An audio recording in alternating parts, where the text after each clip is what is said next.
Vous montrer des véhicules atypiques avec une histoire qui en plus sont françaises, telle est ma mission. Salut les amis, j'espère que vous allez bien. Aujourd'hui, on se retrouve pour présenter une Venturi 260 LM. On n'est pas tout seul, on est avec Adam. Comment tu vas? Ça va et toi? Magnifique. Écoute, là, on est en présence d'un véhicule français qui en plus de ça est produit pas très loin, à C'est Cholet. local. Bien sûr que c'est local. D'ailleurs, où est-ce qu'on est actuellement? Là, on est à Jalais, donc en gros, on est situé à peu près 20 km de Cholet. Donc l'histoire en plus est magnifique, le fait d'être ici chez Prestige et Collection pour parler un peu de cette voiture 100% Cocoricos, produite entre 89 et 96 au nombre de 33 exemplaires. C'est très peu. Hein. C'est extrêmement rare. Il existe 7 coloris. Et pourquoi 7? Car Venturi était présent au Mans en 93. Ils avaient 7 voitures qui couraient. Ce qui est énorme. Hein. Ce qui est énorme, oui. On était avec un de tes amis avant qui est âgé et qui connaît du coup beaucoup plus l'histoire que nous. C'est un passionné. Et quand il m'a dit 7, j'ai dit mais attends, mais 7 en même temps? Il m'a dit oui, 7 en même temps. Et donc en fait, les 7 voitures avaient des couleurs différentes. Et ça, c'est un bleu Jacadi. Ouais. Les couleurs étaient au sponsor. Et Jacadi est donc une marque de vêtements pour enfants. C'était pour leur rendre hommage. Exactement. Donc voilà, bah, là, on a cette couleur-là sur cette voiture. Donc il doit y en avoir, tu as dit quoi, 7? 7, ouais. 7 dans le monde de cette couleur-là. Donc en fait, on est en face d'un véhicule quand même assez exceptionnel. Et il faut savoir qu'il y en a une en rose. C'est spécial, hein. C'est très spécial, ouais. Mais ça existe. Voilà pour la petite histoire. Et alors forcément sur le Mans, c'était pas des 260 LM, c'était des 500 LM. C'est en 93 encore une fois. Alors, cette voiture est équipée d'un V6 2,8 litres turbo qui développe 260 chevaux, 406 Nm de couple avec 15 chevaux fiscaux. Il est équipé de disques ventilés de 280 mm à l'avant et à l'arrière. Tout ça pour freiner un total de 1 tonne 280 kg. On est quand même sur un véhicule qui de 1 est léger et de 2 qui a un tout petit gabarit. Ouais, c'est pas grand, hein. Si tu peux te mettre à côté, c'est vraiment petit. Hein. Et c'est très bas par contre. Oui. Donc j'ai hâte d'aller essayer ça. Tu m'as dit que c'était assez fun à conduire. Ouais, puis ça se conduit très bien, tu verras, c'est vraiment agréable. Répartition des masses 41-59. Donc apparemment c'est bien équilibré. Donc c'est pas traître comme la Clio V6. Oui, alors la Clio V6 c'était assez spécial hein, comme essai. Bah, c'était vraiment, ouais, c'est un peu effrayant et à la fois cool. Oui, exactement. D'ailleurs, en parlant de la Clio V6, le moteur c'est un moteur PRV et pas ESL. Hein. Clio V6 ESL plus moderne, PRV plus ancien. Donc Peugeot, Renault, Volvo. D'ailleurs, petite anecdote sur ce moteur-là. Il a été équipé pour les voitures françaises, alors je ne vais pas toutes les citer, mais A310, A610. Maintenant, la petite anecdote double, petite anecdote quand même assez rigolote. Il y a un véhicule derrière là, voilà, c'est équipé dedans. La DeLorean. Exactement, c'est quand même incroyable. Et alors l'anecdote dans l'anecdote, que vous savez, j'aime bien ça, l'avion Robin Dair 400, qui est un avion qui est français et qui est extrêmement utilisé par les aéroclubs dans notre pays et aussi en Suisse d'ailleurs, et extrêmement utilisé pour tirer les planeurs. Aujourd'hui, c'est des 4 cylindres qui sont dedans, mais il y a quelques Dair 400 avec un V6, donc c'est assez incroyable. Il y a double coffre. Ouais, c'est étonnant. Bah, du coup, on a quand même une vraie capacité. Si tu cumules les deux, tu vois. Eh bien, écoute, je te laisse nous montrer tout ça. On commence par le coffre à l'avant. Allez.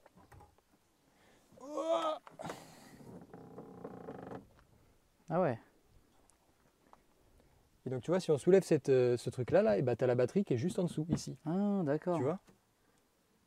Pour un peu les trains roulants. Tu as vu, du coup, ça fait comme la 850 SI qui est dans le fond. Tu as vu les phares, du coup, ça les...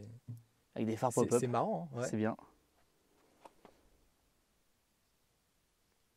On a le VIN qui est ici, qui est important. Pourquoi? Pour vérifier l'historique des voitures, bien sûr. Sur quoi? Car vertical. Magnifique. Et oui, le sponsor de la vidéo qui est Car Vertical qui vous permet de vérifier l'historique de vos voitures en deux manières, soit la plaque, soit le numéro de série. Vous avez le code promo qui s'affiche actuellement qui est Delta ou alors le lien qui est dans la description avec le code automatiquement appliqué vous permet d'avoir 20%. Alors j'ai essayé de taper la voiture. En fait, c'est tellement rare qu'elle n'apparaît pas du tout sur Car Vertical. Quoi. Ah, que 33 mondes. C'est compliqué. Bon, tu me diras, Bugatti, moi j'en ai, tu vois. Mais bon, il y a plus de Bugatti que de Venturi. Je vous mets le rapport d'un véhicule quelconque, voilà, pour vous montrer un petit peu ce que vous pouvez avoir comme rapport. Donc des photos, des accidents, des kilométrages tapés, des informations par rapport aux options, etc. etc. N'hésitez pas encore une fois, très important si vous souhaitez vérifier votre véhicule actuel et un futur achat, surtout un futur achat. Faites attention à ce que vous achetez. Et puis nous, on continue cette vidéo. En tout cas, un grand merci à eux. La capacité totale donc, du coffre, c'est 150 litres. Alors je ne sais pas si on parle du coffre avant ou arrière. Donc là, je suis curieux de voir le coffre arrière. Petit détail qui me turlupine, c'est le capot en fibre. Et donc en fait, on voit hein, la trame de la fibre et c'est peint. Là, je t'ouvre le deuxième coffre. D'accord. Beaucoup plus petit que le premier, évidemment. On a plus que 150 litres en tout là. C'est bien, hein, franchement, c'est pas mal, tu vois. Tu mets quand même 2 sacs à dos là-dedans facilement. Bon, par contre, faut pas aller faire ses courses et mettre à l'arrière. Bah, du coup, tu vas, ouais, tes glaces à l'arrière, c'est un peu compliqué. Ouais. Je pense que Papa Denis, les glaces, compliquées quoi. Elles vont bien fondre aussi, mais là-dedans. Hein. C'est vrai. Voilà, donc deux coffres. Extrêmement intéressant de voir ça. Et t'as vu ce qu'il y a à l'arrière du coffre là? Une petite tirette. Je tire dessus. Ah oui, d'accord. Là, tu vois, je referme le coffre. Et le V6 PRV. Et voilà le seul accès que tu as au moteur. Oh la vache. Ouf. Ouais, alors là... Tu vois, c'est étonnant. Ouais. Et comme je l'ai bien lu, c'est effectivement rentrer au chausse-pied, quoi. Ah ouais, c'est fou. Parce que de base, ils voulaient mettre des moteurs de Golf 4 cylindres dedans, des Golf GTI. Donc du coup, à la fin, ils ont mis ça, mais de base, ouais, c'était des moteurs de Golf GTI qu'ils voulaient mettre dedans. Mais là, je comprends mieux pourquoi, parce que c'est vraiment rentré juste, toi. Et puis en soi, le moteur, c'est un V6 PRV, tu vois, mais il a quasiment plus rien d'origine. Oui, parce que d'ailleurs, on va en parler aussi des pièces qui sont modifiées dessus. Ça fait 5 minutes qu'on essaie de comprendre comment s'ouvre le réservoir. Mais je ne sais pas comment ça s'ouvre. Il doit y avoir une tirette quelque part, mais... On ne la trouve pas. Mais ça fait 90 litres. C'est-à-dire que la voiture consomme en moyenne entre 11 et 14 litres au 100. Donc dans la théorie, tu peux faire quand même beaucoup de kilomètres avec. J'ai quand même fait 300 bornes pour la ramener ici, tu vois. Oui, sans faire le plein et sans bouffer trop d'essence. J'ai fait un plein et puis ouais, bouffer que la moitié et c'est bon. Hein. Donc ça c'est pas mal, bon point là-dessus. Dans la théorie, tu es censé pouvoir faire 800 km. Après, si c'est vrai, c'est quand même très fou pour le supercar de l'époque. Parce qu'avec ça, ils concurrençaient les Ferrari, Porsche d'entrée de gamme, je précise bien, de l'époque. Donc c'est quand même pas dégueulasse. Avec ça, donc c'est une propulsion, boîte manuelle 5 rapports, 0 à 100 5 secondes 2, 0 à 200 20 secondes 4, Vmax 270 km/h. Donc voilà, comment tu concurrences à peu près des Ferrari et Porsche de l'époque. Alors, tu disais que le moteur a été modifié. Un tout petit peu. Un petit peu beaucoup. Déjà, ils y ont greffé un turbo. Garrett T3 qui souffle à 1 bar. Pas mal. C'est qui est plutôt pas mal.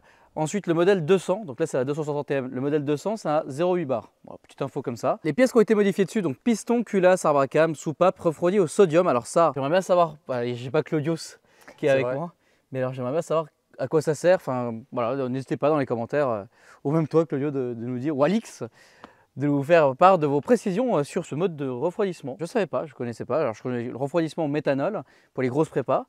Alors au sodium, je ne connaissais pas, n'hésitez pas à détailler ça dans les commentaires, ça sert vraiment à ça. Toujours très intéressant. D'ailleurs, j'ai hâte de voir s'il y a des propriétaires de Venturi ou des gens qui connaissent extrêmement bien l'histoire, qui puissent nous détailler un petit peu ça dans les commentaires. Pourquoi tu rigoles? Ce sera des passionnés. Ça sera des rares des passionnés, oui, ça c'est sûr. Les jantes, c'est des jantes spécifiques. Donc déjà, les jantes blanches, c'est des jantes en gros OZ de 17 pouces en magnésium. D'accord. Donc tu vois, tu as encore un gain de poids sur les jantes qui est fait, ce qui fait que ça rallège encore plus la voiture comparé aux 260 de base. Parce que quelques pièces sont pas d'origine sur votre voiture. Ah, pas beaucoup, mais quelques-unes. Alors déjà, pour ceux qui connaissent la marque, non, il n'y a pas de double sortie sur ce modèle. Donc spécificité, le propriétaire précédent avait fait un échappement. Enfin d'ailleurs, c'était quelqu'un qui travaillait dans l'usine. Donc c'est vraiment fait, c'est vraiment bien fait quoi. Mais c'est juste ce qu'il faut, tu vois, c'est pas un échappement non plus abusé. J'ai hâte d'écouter ça. Et il y a le volant aussi. Aussi, ouais. Bah tiens, je vais te montrer. Et très bonne transition pour parler de l'intérieur. La sono peut-être n'est pas d'origine. Non plus. Seuil de porte Venturis. Quand même. Et du carbone partout. Ouais, très marrant. Donc là... Mais tu vois, ils ont mis que des matériaux nobles à l'intérieur. Alors tu vois, cuir, carbone... C'est pas une noble, c'est anglais ça. Je suis con. Ça aussi c'est une voiture qu'il faudrait que je présente un jour. La noble M600, je crois que ça s'appelle comme ça. Très très intéressant comme modèle. Mais tu vois, t'as les pédales du coup qui sont en alu. Ouais. Ils sont courbes. Yégué. Ah, c'est intérieur en cuir. Non, les sièges sont beaux, hein, puis ils maintiennent bien au moins. On verra ça aller au roulage, hein, mais ouais. Même si tu vas voir de l'autre côté, tu as la petite plaque là-bas qui te dit que c'est la numéro 7. Voilà. Je sais pas si tu as filmé, mais tu as filmé le toit? Non. Full Alcantara. Ah oui, en effet. Il paraît que c'est la maladie sur ces voitures-là, mais sur celle-là, en tout cas, il a été fait, mais nickel, il tient bien. C'est vraiment propre. D'Alcante. Ah, quand même, hein. Ouais. Tu vas cuire Alcantara, aluminium, carbone, ça va. Hein. C'est très propre. On est parti pour l'essai? Vas-y, c'est parti. Hein. Avant d'aller essayer la voiture, d'ailleurs, le circuit de Fay de Bretagne a été construit exprès pour les essais des Venturi. Aujourd'hui, d'ailleurs, je rappelle une chose, c'est qu'il y a une vidéo avec la police nationale sur ma chaîne où on est avec des 208 GTI et sur ce circuit-là, d'ailleurs, petite anecdote, je vous invite à aller voir cette vidéo, c'est assez amusant. Qui a designé d'ailleurs ce circuit? Beltoise. Voilà, anecdote dans l'anecdote. J'adore ces vidéos où on raconte pas mal de choses. Allez, c'est parti.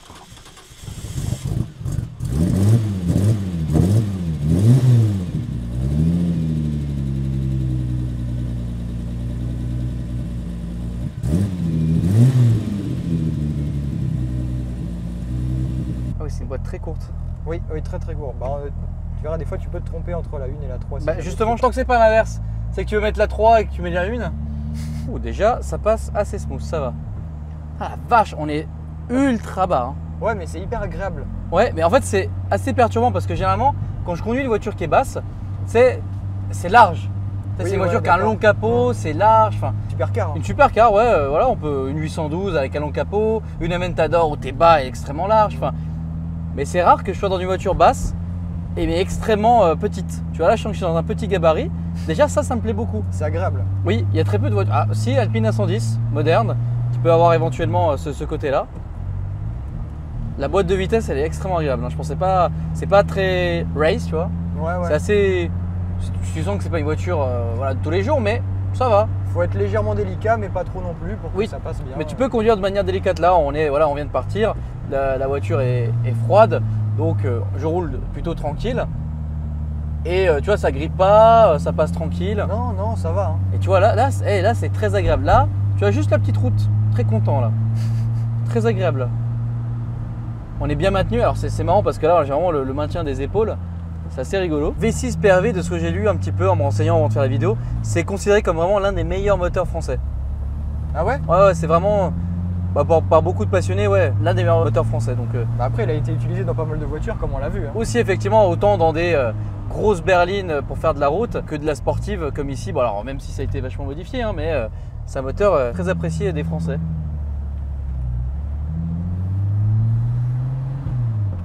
Bien sûr, on vous montrera des plans extérieurs aussi où on verra les phares pop-up.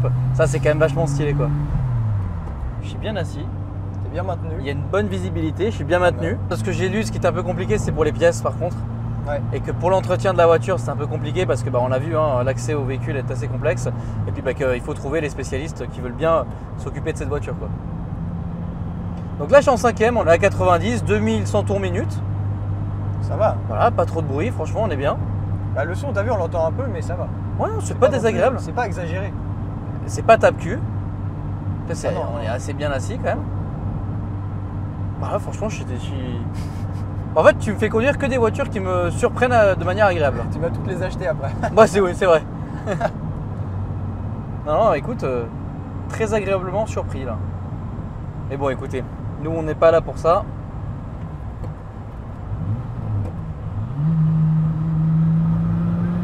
Oh! T'as vu le turbo? Ouais. Il a un son très spécifique. Waouh! Ah ouais, le son du turbo, mec! Ah ouais, les freins, ce que ça donne? Ouais, faut appuyer fort pour que ça freine. Quand même, tu vois. C'est pas des freins incroyables non plus.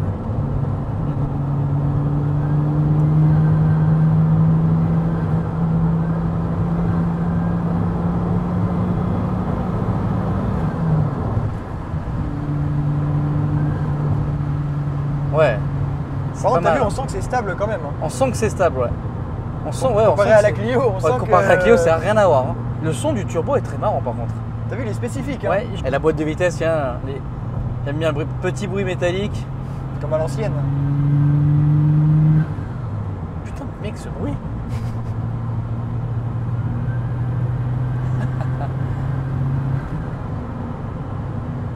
Pas mal du tout. Hein.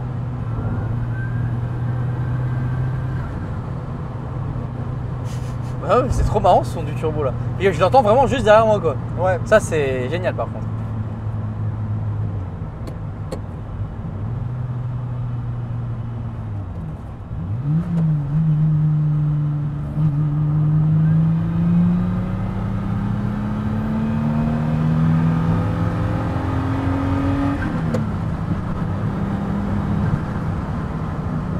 Ah, c'est propre. Hein. Ah, c'est très propre. Hein. Moi, je t'ai dit, c'est une des voitures que je trouve qui est vraiment hyper agréable à conduire. tu Elle vois. est parfaitement équilibrée. Ouais, c'est Dans ça. tous les sens du terme d'ailleurs. C'est vraiment Ouais. une voiture. T'as un peu de place de coffre, c'est confortable, c'est sportif, ça consomme pas tant que ça. Le réservoir est très grand. T'es pas obligé de faire des pauses tous les 5 minutes. L'intérieur, la finition, moi je la trouve assez agréable. Tu vois, c'est bien fini. Enfin, c'est artisanal, hein, mais c'est bien Non, fini. c'est je que des trouve. beaux matériaux, tu vois. Ouais. C'est censé être la version la plus radicale de la 260 quand même. Hein. Ah ouais. Ouais. Là, cet exemplaire a 66 000 km. Voilà. Après, bon, vous n'avez pas non plus fait des milliards de kilomètres avec, mais Non, mais c'est l'ancien proprio, lui, il faisait plutôt des tours de France limite avec ça. ok. Ah, il allait partout avec. très agréablement surpris par cette voiture. Ouais, puis tu te fais pas peur, t'as vu? Oui, exactement, tu te fais pas peur. Non, c'est un beau collector à acheter ça. Hein. Alors après, je parle pas de cote ou quoi que ce soit, hein, mais bon, déjà, enfin, j'ai envie de te dire le nombre d'exemplaires qu'il y a dans le monde, et c'est surtout que la marque continue de vivre. C'est ça, hein. Ça a été racheté par un monégasque là, et il continue à faire des voitures. Alors, je crois que c'est plutôt des voitures électriques qu'ils font aujourd'hui. Bon, voilà. On va rien dire, mais voilà. On va vous montrer quelques plans extérieurs pour vous faire écouter un peu tout ça. Je sais pas si c'est turbo on l'entend de l'extérieur par contre. Honnêtement, je sais pas. Très curieux de voir ça. On verra ça d'ici quelques secondes.